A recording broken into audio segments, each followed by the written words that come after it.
De Tweede Kamer wil opheldering van minister Hennis van Defensie over de activiteiten van Amerika op het satellietstation in Boerum.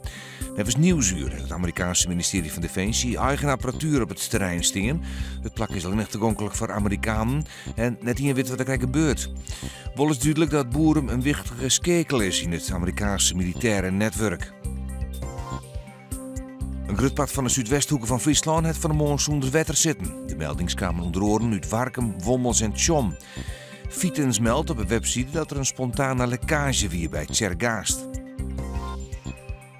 Skik, bennenopvangen en Pjutterwatersplakken dochten neet oprop richting de gemeente de Frieske Marne. Die is vandoor om in het zo'n zandje op te houden, maar de subsidie voor Pjutterwatersplakken. Neven Skik en dan een kwart van de ouders hebben net meer naar de opvang brengen. Het gevolg is dat vestigings in de Lietse dwarpen dichtmatten.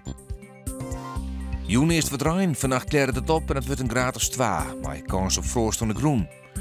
Manier opklarings, het kan glad wezen, dan neemt de bewolking toe en krijgen we rein. Temperatuur 4 graden en er zit een krachtige zuidestenwind.